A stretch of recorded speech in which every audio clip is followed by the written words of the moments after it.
Marinaro, the Sick Podcast. It was a night we were all waiting for here in Montreal.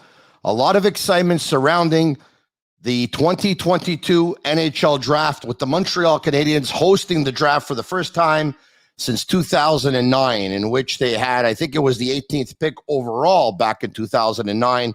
But tonight was a much different story because the Montreal Canadiens had pick number 1 and pick number 26 in the first round of the NHL Draft, with round 2 and so forth. The rest of the draft going tomorrow, starting at 11 o'clock in the morning.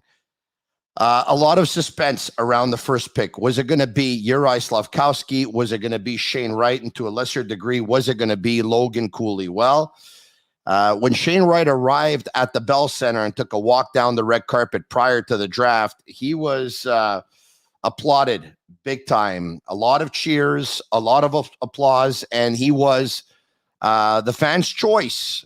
As for Juraj Slafkovsky, unfortunately, it was not the case for him. Very unfortunately, he was greeted by a lot of boos, which was too bad. So now fast forward to the draft, and the Canadiens go up, and Kent Hughes makes the first pick for the Montreal Canadiens. It sounded something like this. Avec notre premier choix au repêchage, with our first pick in the 2022 NHL Draft, les Canadiens de Montréal sont fiers de repêcher from the Slovakian national team and TPS Turku, Juraj Slafkovsky. All right, there you have it. Juraj Slafkovsky, drafted by the Montreal Canadiens over Shane Wright. Now, you know, Shane Wright has been the consensus number 1 pick for, I would say, 3 or 4 years. He was touted as the number 1 guy in his draft class. That changed in the last 4 or 5 months. Juraj Slafkovsky played extremely well at the Winter Olympics versus men, and then at the World Championships, not only versus men, but versus a lot of NHLers as well. Slafkovsky really came on in the last 4 months. And this was a draft where a lot of people were wondering, were the Montreal Canadiens going to go with the player who was better now, or the player who was probably going to project to be better? Well, they went with the better player now, because most scouts will tell you, actually everyone will tell you, that Juraj Slafkovsky is more NHL ready right now than Shane Wright. He's 6'4", about 218 pounds, and he proved that he could play versus men at the Winter Olympics and at the World Championships. As for Shane Wright, he had a very good season, but not an overly convincing season with Kingston in the OHL, where he was the 8th leading point getter, and his playoffs were good, but they weren't great. And a lot of people watching him were saying, is he ready for the National Hockey League, or is he not better off going to play another year of junior hockey next year? Let's keep in mind that he missed 1 full year of OHL hockey, of junior hockey in the OHL, because, of course, the season was canceled a year ago because of COVID. So they go with Juraj Slafkovsky, who is the better player now, the way Brady Tkachuk was better than Jesperi Kotkaniemi in his draft year. But back then, the Canadiens went with Kotkaniemi because they believed he had a higher ceiling. Well, the Canadiens go with Slafkovsky because he's a better player now, but they also go with him, you'd have to think, because they think he has a higher ceiling too. Because Kent Hughes told us a couple of days ago that he's not only looking for the player who's best at 18, as a matter of fact, it's more important to him to go with the player who's going to be best at 22, 24, 26. So obviously they believe that Juraj Slafkovsky has the highest ceiling. And that's not it for the Montreal Canadiens. They weren't done. So they draft Slafkovsky at 1, and then the New Jersey Devils are up at number 2. And they had no interest in drafting a centerman because they already have Jack Hughes and they already have Nico Hischier. So they draft defenseman Simon Nemec. It's then Arizona's turn with the 3rd pick overall in the draft. And the Arizona Coyotes, they draft American centerman Logan Cooley. And then they get to the 4th pick overall. And with the 4th pick overall that belongs to the Seattle Kraken, Seattle drafts Shane Wright. So Shane Wright, who a lot of people thought 5 months ago was going to go number one. As a matter of fact, there's a lot of people up until an hour before the draft who thought he was going to go number one, ends up falling to number 4. And after Shane Wright gets picked number 4 by the Seattle Kraken, there he is on stage. The Montreal Canadiens have the table closest to the stage. And take a look at this. Take a look at Shane Wright staring down the Canadiens table. Now, some people are going to say, no, he wasn't.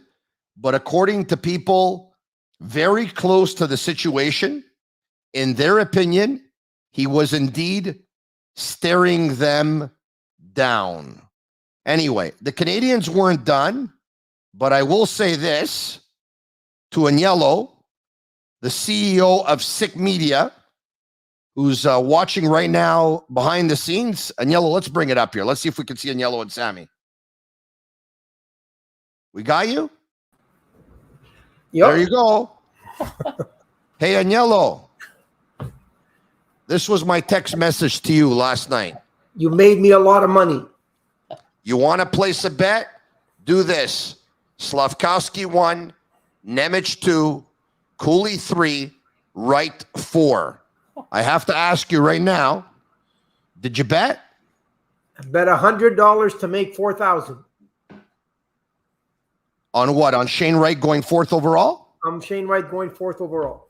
Good for you. Betway, for the love of the game, sign up and deposit on Betway for a 100% deposit bonus, the easiest sportsbook for Canadians. E-transfers are accepted. Of course, you are watching live reaction to the Habs draft and the 2022 draft, the first round. It's the Sick Podcast. I'm Marinaro. It's brought to you by 8.6 Beer, intense by nature. The beer for those who follow their instinct and live their passions in order to make their mark. And La Cage. If the last time you went to La Cage was when the Habs last hosted the draft, which was in 2009, it's time that you go back to the draft, to the Cage, I should say, because the menu will surprise you. I can tell you that's where we were, the Sick team tonight. We were inside La Cage, inside the Bell Center, and it was pretty cool. It was a pretty sick draft party. It was nice to see everyone there and shake a lot of hands and take a lot of pictures and the support and everyone talking to us about the Sick Podcast. It was pretty cool. You know what else was sick? Not only the Canadiens drafting Slafkovsky at number 1, but they weren't done yet. If I would have told you the Canadiens would have made a trade tonight, you probably would have believed me. But if I would have told you it's Romanov that they would have traded, would you have believed me? Well, you can believe it because it happened. Listen to this. Trade number 1. Montreal Canadiens trade Alexander Romanov and pick number 98 in this year's draft to the New York Islanders in exchange for pick number 13 in this year's draft. Wow. Romanov Trade number 2. Started to be a fan favorite here. Montreal trades picks number 13 and 66 in this year's draft to the Chicago Blackhawks in exchange for Kirby Dach. All right, so there you have it. Wow. Alexander Romanov is a New York Islander, and former Blackhawk Kirby Dach is a Montreal Canadian. This is what you need to know about Kirby Dach. Let's bring him up here on hockeydb.com. We'll start with him. All right, so he is a 6'4", 200-pound, right-handed shot centerman who's 21 years old. He's a former first-round pick, 3rd overall in the 2019 draft. By the way, in case you're wondering, that's the draft that had Jack Hughes going to the Devils at number 1, Capo Caco going to the Rangers at number 2. That's the draft when Cole Caulfield became a Montreal Canadian, all right? Kirby Dach, the 3rd pick overall in that draft. He has 3 NHL seasons and 152 regular season games and 9 playoff games with the Blackhawks under his belt. You remember when Kent Hughes talked about accelerating the revamp/rebuild? I need you to think about this for a second. And he also talked about getting bigger. That's exactly what he did here tonight. He drafted 6'4" winger Juraj Slafkovsky, who's probably going to play on a line with Suzuki and Caulfield and do so maybe for the next 10 years. And then he acquired via trade a number 2 centerman, 6'4", 21-year-old Kirby Dach, who's probably going to center Josh Anderson to his right and maybe Dadonov on his left. Now, of course, that can change. At one point, you may see Dadonov with Suzuki and Caulfield when they're playing on home ice. At one point, you might see Suzuki, Caulfield, and Josh Anderson. But I would think, in theory, that that's going to be your top 6 heading into next season. Kirby Dach is an established centerman in the National Hockey League. He hasn't yet put up the numbers he'd like to put up or was projected to put up, but he's an established centerman in the National Hockey League. He's an everyday NHL player.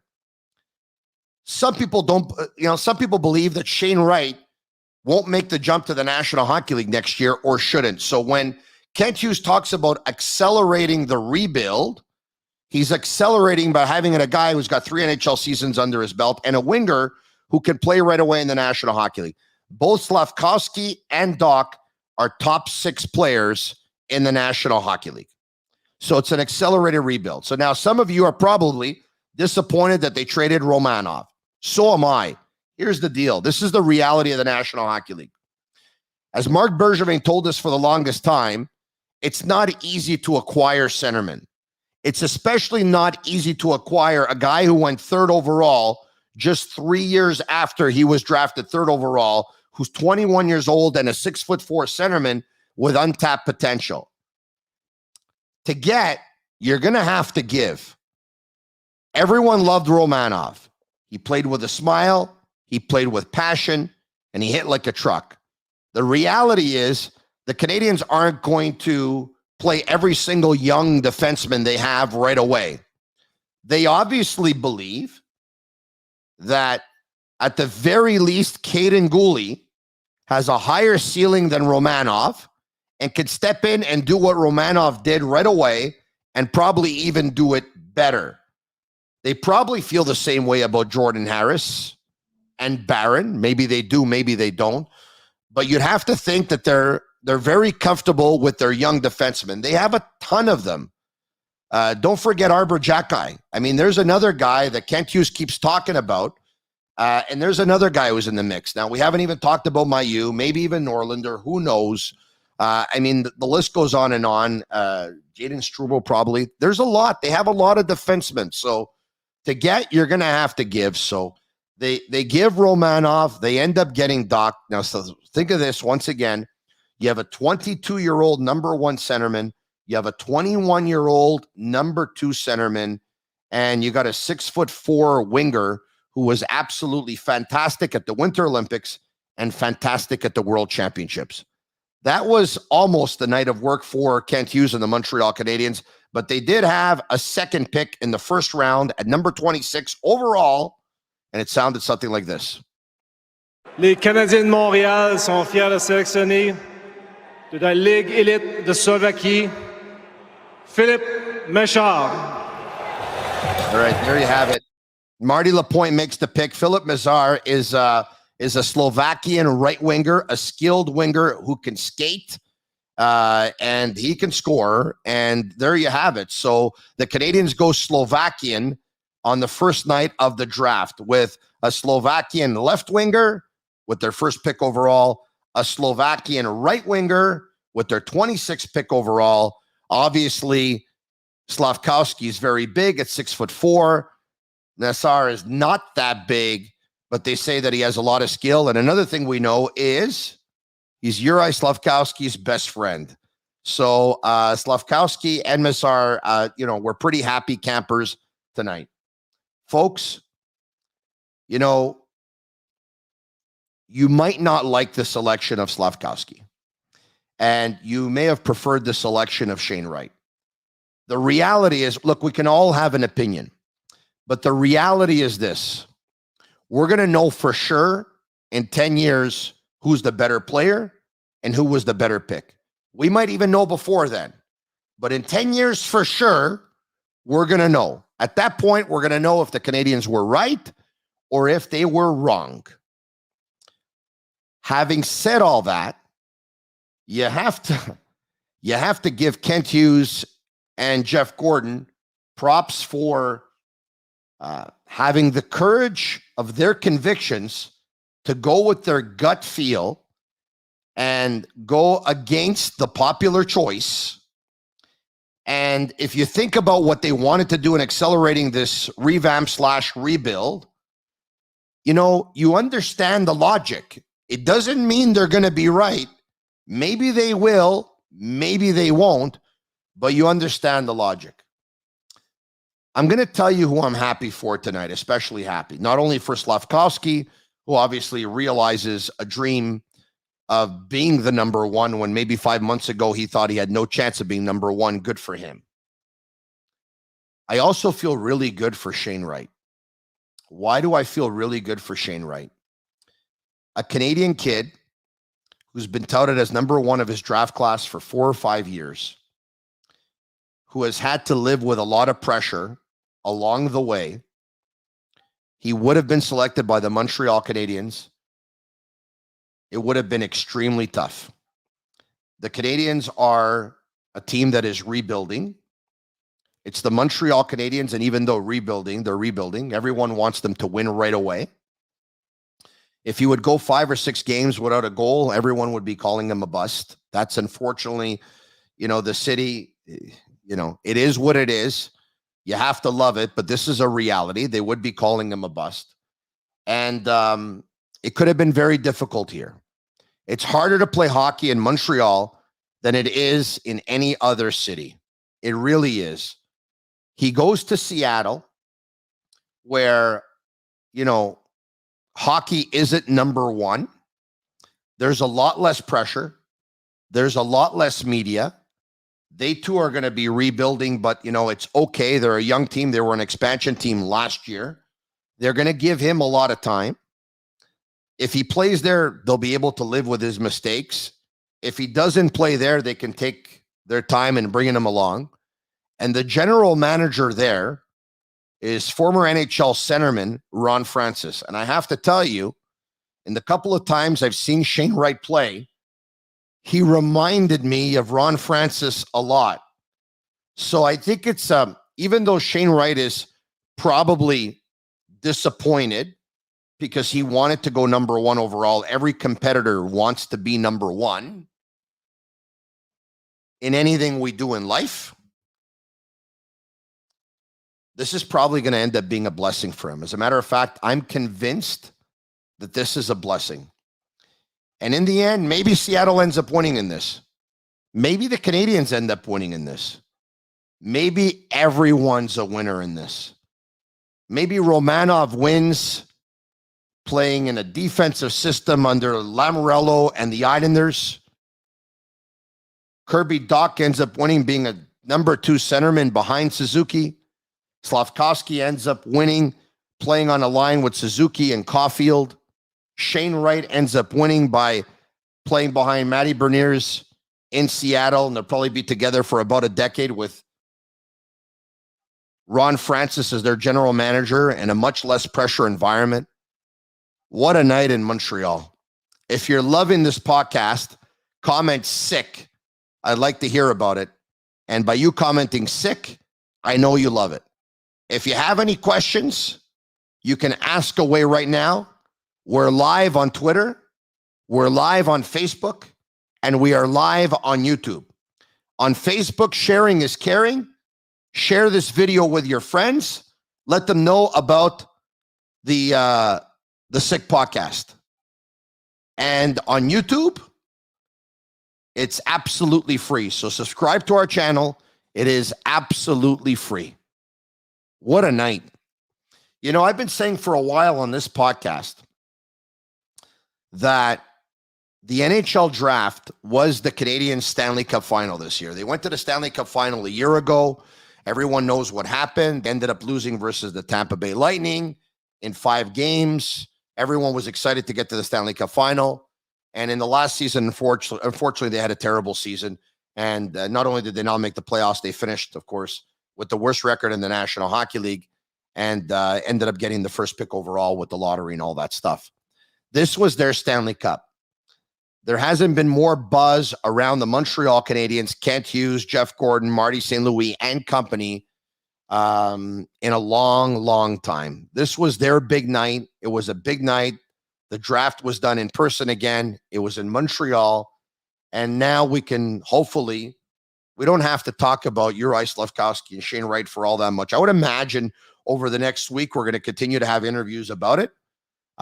If all goes well, I mean, I wouldn't mind getting the players on, getting Slafkovsky on and getting Shane Wright on and all that stuff and talking to people who know them very well. So maybe another 2 weeks will probably go by, but then hopefully we can all put it to an end and we can move on.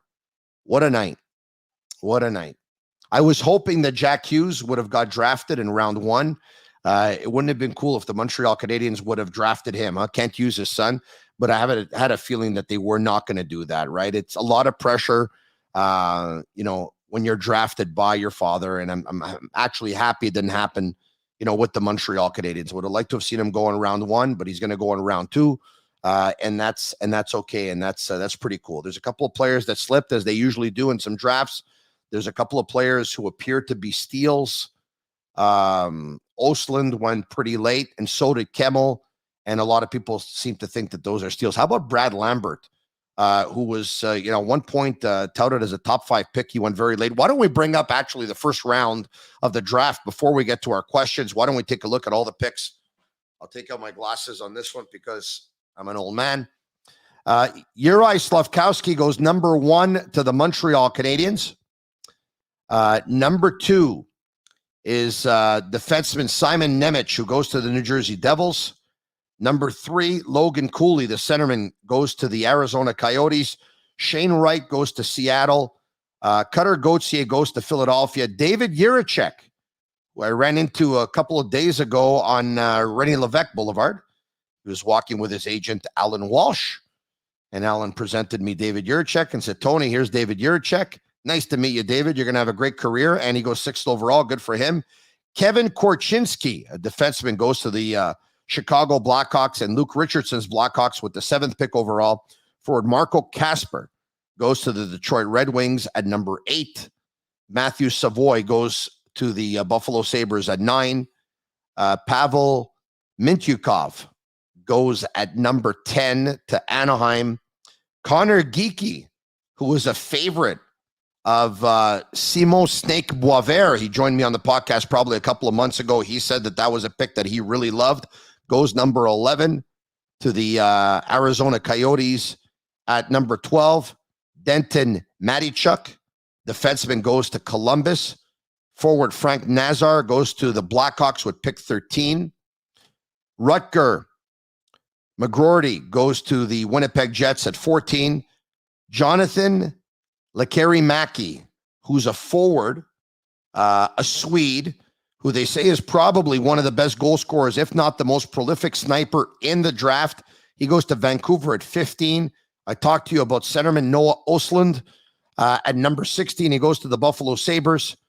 Forward Joachim Kemmel goes to Nashville at 17. Leon Bixel, defenseman, goes to Dallas at 18. Liam Ogren, a forward, goes to Minnesota at 19. Ivan Miroshnichenko. I hope I'm pronouncing that correctly. Let me do that again. Miroshnichenko, who, by the way, had suffered cancer. What a beautiful story for him to be able to be drafted in the first round. Wow, that's pretty awesome. Good for him. Amazing feel-good story there. Very inspirational. Defenseman Owen Pickering goes 21 to the Pittsburgh Penguins, who earlier today signed defenseman Christopher Letang to a 6-year deal over $6 million. So Canadiens fans, you can forget about him. And that selection was actually made by Christopher Letang, to a round of applause from the Montreal faithful, of course. Nathan Gaucher of the Quebec Major Junior Hockey League goes to the Anaheim Ducks, who have a tendency of actually drafting out of the queue. Jimmy Snuggerud goes to the St. Louis Blues at 23. Danila Yurov, forward, goes to Minnesota at 24. Sam Rinzel, defenseman, goes to Chicago at 25. Philip Mezar, we talked about it before. The Slovakian right winger, goes to the Canadiens at 26. And Philip Bysted, a forward, goes to San Jose at 27. It was very emotional seeing general manager Mike Greer talking about the sudden passing of their scout, Brian Marchment, of course, who passed away a couple of days ago at his hotel room in Montreal. Actually, I believe it was yesterday, so it was just over probably about 36 hours ago. Yuri Kulich, a forward, goes to the Buffalo Sabres at 28. Maverick Lamoureux, who's a 6'7" defenseman, goes 29 to Arizona. Brad Lambert with the 30th pick to the Winnipeg Jets. Isaac Howard, who sported the nicest suit tonight, a forward, goes to the Tampa Bay Lightning at pick 31. And Reed Schaefer goes to the Edmonton Oilers at pick 32. There you have it, the entire first round. Let's get to some questions. Why don't we do that? Do you think Slafkovsky will be a Kotkaniemi 2.0? No. He's bigger. He's stronger. He skates better. He's got better balance. He's got more of an edge in his game. He's got more bite in his game. And no. I mean, for the last 5 months, this guy proved versus men to be the best player in the last 4 or 5 months. I don't think Kotkaniemi ever did that in his draft year. So no, this is an upgrade on Kotkaniemi, and whether it's right or wrong, man, you gotta tip your hat to Kent Hughes and to Jeff Gordon. Next, Michael, will you miss Romanov? Is Petrie out now? Of course I'll miss Romanov. But once again, I think the Canadiens dealt from a position of strength. They have a lot of defensemen. And,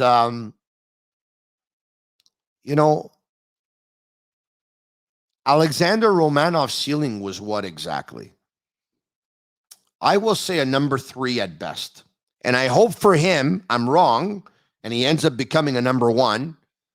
But personally, if I had to predict, I would say that his ceiling at best is a number 3. Next. Trick says, Tony Bello, how happy was Grant tonight in regards to Juraj Slafkovsky? Okay, I got to tell you this. I don't want people to take this the wrong way. I don't work for Grant McCagg. Sometimes he kind of gets to me a little bit too. He's very opinionated. Having said that, I like that in people because I've been that way my entire life. I think it's worked out pretty good for me. For whatever reason, there are a lot of people who don't watch these draft kids all that much and believe that they know more than people who do it for a living. I'm not going to pretend to know the junior players better than Grant. And anyone who covers hockey and the National Hockey League, 90% of people who don't know the junior players better than Grant either. And maybe even 100% of them don't. Grant does this for a living. This is what he does. He lives in Ottawa. He goes out to arenas. He watches a lot of OHL games live. He watches a lot on tape. He's got different screens set up. He does different scouting reports. He does different features. He watches a ton of players. He puts in hundreds and hundreds and hundreds of hours. He writes a guide that has probably thousands and thousands and thousands and thousands of words. He's a former scout with the Montreal Canadiens, whether, you want to, appreciate that or not, he was. He still touches base with a lot of scouts. When he watches games, he watches with scouts. He has scouts whispering in his ear. He has intel and he has his own eyes. And Grant has been saying for a long time that he had Slafkovsky with the number 1 pick and he didn't have Shane Wright in his top 3. And a lot of people didn't want to hear that. A lot of people didn't like that he said that. And he got absolutely obliterated for it. if you're going to obliterate him because you didn't agree with his opinion, and you might not still agree with his opinion, but what he said actually materialized. A lot of people said that he had a hate for Shane Wright. Look, if Shane Wright was the number one pick for many of you, and in the end, he ends up going number 4, and Grant has him at number 4, it's obvious at that point that he's going to have to say stuff about his game that's going to make him drop from 1 to 4. So a lot of you weren't happy with Grant, and a lot of you took it to Grant, and a lot of you ridiculed Grant, and a lot of you tried to discredit Grant. And then when other people in hockey had Slafkovsky at number 1, then all of a sudden you started to listen to them. And all I'm saying is, you can do what you want with Twitter. You want to pick apart Grant, you can pick apart Grant. But on a night like tonight, where it still doesn't mean he's proven right, because we'll see what happens in the next 10 years of their respective careers for Wright, Slafkovsky, and company. But you have to tip your hat and say, you know what? This guy just wasn't making stuff up. This guy, obviously, his eyes, he had some good information. He spoke with a lot of people, and he had some right scouting reports. And I think a lot of people owe the guy an apology, And I respect his opinion, and that's why I had him on. It doesn't mean I have to share it, but I respect it. And I'm not going to discredit him for his opinion. He watches a lot of junior players live and on tape. So there you have it. I said what I had to say for Grant. Grant, I've been on that side where at times people didn't agree with some of the things I said. And I did get ridiculed and I got mocked and stuff like that. And I know exactly what you're feeling. Tonight is a night of redemption for you. And, you should feel pretty good about it. And tonight could probably be, the greatest night in the history of your scouting service and your publication, which is Recruits Hockey and the recruits.ca and the guide that you sell. Because, if people didn't take you seriously before, they're going to take you seriously now. All right, I'll take some more calls. Yeah, maybe that would be a good idea to start taking calls, on this podcast, radio style. Actually turn the podcast into a kind of radio show. They haven't seen anything yet. Matthew, do you think personality is what tipped the scales, Wright versus Slafkovsky? Look, without knowing, I think there's 3 or 4 things. Number 1, in no particular order, actually, right? So they probably thought Slafkovsky was the better player now. Number 2, Slafkovsky really convinced them with the way he played in the last Olympics and World Championships. Number 3, Shane Wright probably dropped, in their opinion, in the games that they saw him play in the last 3 or 4 months. Number 4, you'd have to think that they got a lot of intel from their scout in the Ontario Hockey League. And I would imagine that he wasn't enamored, or, he probably had some question marks. I don't know where I am with the numbers, but you'd have to think that after all the meetings that they had with Shane Wright and all the calls and stuff like that, they probably thought that the pressure was going to be a lot for him to handle in Montreal. And they probably weren't convinced that he was going to be able to respond to the pressure. Because, of course, Montreal is, once again, it's a different animal. Some more questions. I feel like going all night tonight. It's past midnight. I don't care. Which trio do you think Slafkovsky is the best fit on? I think the obvious is with Suzuki and Caulfield. But at the same time, I'd be okay if he was with Suzuki and Josh Anderson, and I'd be okay if he was with Kirby Dach and Josh Anderson. But I think there's potential to see him, Caulfield, and Suzuki together for about a decade. I think that potential is very real. I think it exists. And I think, their first thought is that, they wanted a winger for those 2 guys, and they just got it. And Josh Anderson, unfortunately, his hockey sense is probably not a 10 on 10. And his consistency isn't a 10 on 10. So he could look good on that line at times. But if you want something long-term, the answer is probably going to be Slafkovsky. Next question. Suzuki, Dvorak, Paling, Jake Evans, Doc, and Byron make for a tough core at center. Well, I'm not sure that Paul Byron's a centerman, even though he's played center before. I wouldn't include him in that list, but let's put Suzuki at number 1. Let's put Doc at number 2. You can have Dvorak at number 3, and you can have Evans or Paling at number 4. I think that's the way it's going to go down. Next, Luc Prefontaine. Why didn't the Habs use the 13th pick instead of getting Kirby Dach? Well, because Kent Hughes wants to accelerate the revamp rebuild. And with the 13th pick, he probably felt that there's no way the 13th pick was going to be able to step in right away and play. He probably thought whoever they were going to pick at pick 13 was probably going to be about 3 years away. Instead, he acquired a player who's been playing in the National Hockey League for the last 3 years. But I know what some of you are thinking. You're probably thinking, who cares if that player can't play in the National Hockey League for the next 3 years?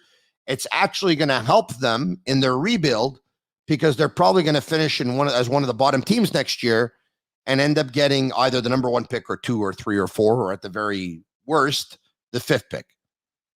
I still think the Canadiens are not going to be very good next year, even doing what they did and adding 2 top 6 players. I still think they'll be a bottom 5 team. That's what I think's going to happen. But they're going to be a much more exciting team. And these guys can skate, and they're going to have a lot of fun playing in their Marty St. Louis system. Next, as I react to the 2022 NHL draft first round and the Habs draft, do you think picking Massar was a move to make Yuri feel more comfortable in the Montreal market? He has sick hands. I think it helps, but Yuri will probably be here right away. He will be here this season, and Massar won't be. I wouldn't bet on it.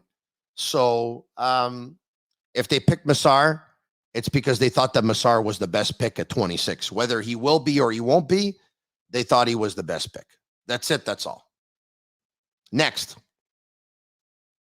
Hey, Tony, not sure if you're reading into this like I am, but with the way the draft has gone thus far, do you think there's any chance that Kent and crew draft the youngest player in the draft and fellow Slovak Adam Sikora tomorrow with the 33rd pick?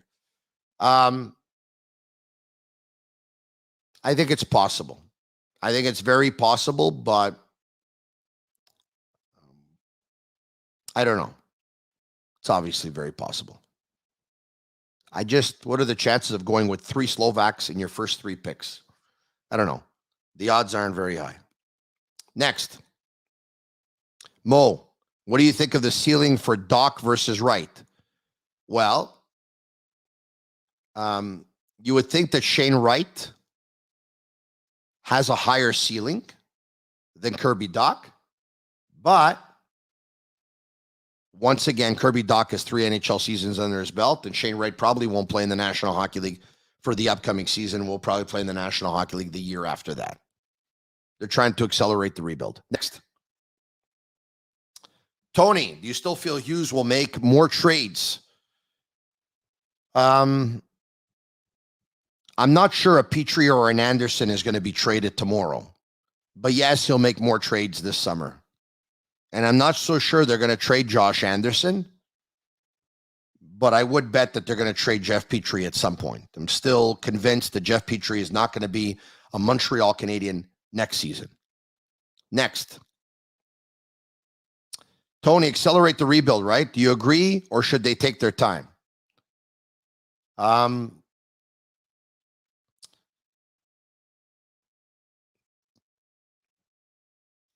As long as they get it right, you could end up doing it right both ways, taking a little bit longer, taking less long. Just because they got better right away doesn't mean they got significantly better that they're going to end up finishing 20th and not 28th. You get what I'm saying? Not to mention, they want to alleviate cap room. They're still going to end up trading some veterans.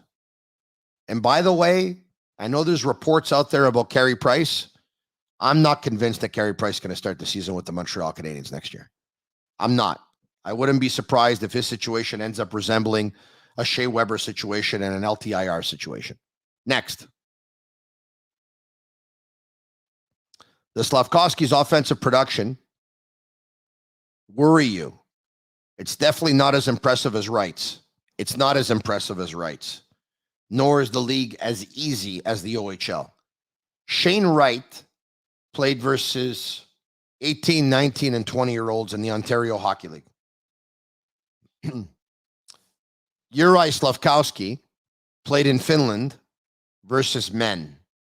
And he played in the Winter Olympics versus men. And he played in the World Championships versus men. There's a lot of players who played in Finland who produced barely better than Slafkovsky, and some of them who produced much worse than Slafkovsky and have gone on to have great careers in the National Hockey League. I'm not really worried about the offensive production. I'm not. You know, take any player who's 17 years old, 18 years old, and make him play in any league, in any sport, versus players 10 years older than him. How many goals are they going to score? How many assists are they going to pick up? How many points are they going to get? But then you watch the Olympics and you watch the World Championships as he plays on a national team, and there are some dominant shifts, and he looks like a dominant player. It's pretty encouraging. I think it's a win-win for everyone tonight. And I know Shane Wright probably doesn't believe that right now, but I think that being drafted by the Seattle Kraken is the best thing that could have happened to Shane Wright in his career. Next. Do you think Montreal will draft a Quebec-born player tomorrow? Emmanuel D'Ambrosio. They're going to have to. We know it's important in this market, and we know that a lot of people are expecting it. And, you know, Quebec does produce some good hockey players. So add it all up. And yes, I believe they will draft a Quebecer or two who play in the queue tomorrow. Why don't we go 3 more minutes? Why not? On this late Thursday night, early Friday morning. You can watch us on Facebook, on Twitter, and on YouTube. Jack Passero. What do you think Slafkovsky's highest point potential is? It all depends how many points a centerman's going to pick up. If he's going to play with a centerman who's not going to pick up points, he won't either. But if Nick Suzuki ends up having a year where he's going to end up being a point-per-game player, and he's going to get 82 points in a season, well, then Slafkovsky can probably end up picking up, I don't know, less points than Suzuki. But you could, you would think that if Suzuki is going to be a point-per-game player, Slafkovsky will score over 30 goals. You would think, and you would hope. Next. Val, since Montreal is probably not in the playoffs next year, do you think the fans are patient enough to wait 2-3 years? Well, they're going to have to, because they tried patching and improving the team for many, many years, and they haven't won the cup in, what is it? Almost 30 years. So they did it one way for almost 30 years. Let's do it another way now and ask the fans to be patient. Colorado drafted McKinnon at 1, Landeskog at 2, Makar at 4, Byram at 4, and Rantanen at 10. For 4 years, they had a top 4 pick. And in another year, they had a top 10 pick.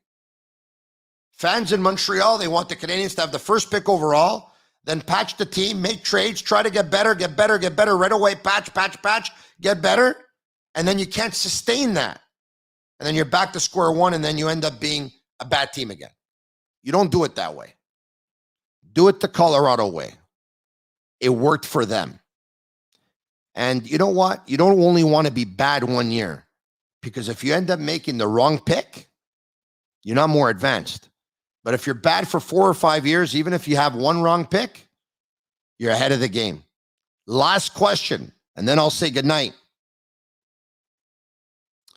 Peter, you think the Habs, who's not Peter from Côte St. Luc, by the way, this is Peter Nassar. You think the Habs can do a better job? Wait till Peter and Côte St. Luc and I start singing Felicita on the podcast. You think the Habs can do a better job developing Dak than Chicago? And what do you know about his skill set? This is what you need to know. In Cole Caulfield's draft, in which he went, what did he go, 18 or something like that? Kirby Dach went 3rd overall. Jack Hughes was the number 1 centerman selected in the draft, and the second centerman selected in that draft was Kirby Dach with the 3rd pick overall. And they know him well because when Jeff Gordon drafted Kako, you think he looked at, I'm sure he and his scouts saw Dach play a ton. And they couldn't get him back then, but they were able to get him now with the Montreal Canadiens. What a night in Montreal. Juraj Slafkovsky goes 1st overall. Shane Wright drops to number 4, ends up a Seattle Kraken. Alexander Romanov is traded to the Islanders. Kirby Dach is traded from Chicago to Montreal. And the Canadiens pick up a Slovakian right winger with their 26th pick overall. That was the first round of the NHL draft. What a night in Montreal. It was a sick night. Best podcast in the country, says my buddy Carmen Anoya. Thank you, Carmen. I appreciate it. But I'm going to tell you this. If you think the Sick Podcast is a pretty sick podcast right now, you haven't seen nothing yet. I'm going to tweak it. I'm going to change it. I'm going to do things with it you didn't think I was going to do. And I'm going to surprise them. Have a sick night. I'm Marinaro. I'm Montreal's sports authority. And everyone knows it. And that's a wrap. Hope you don't miss us too much until next time. Follow the Sick Podcast with Tony Marinaro on YouTube, Instagram, Facebook, Google Play, and Apple Podcasts. The Sick Podcast is brought to you by 8.6, Intense by Nature, and La Cage. If the last time you went to La Cage was when the Habs won the cup, it's time you went back to La Cage. The menu will surprise you.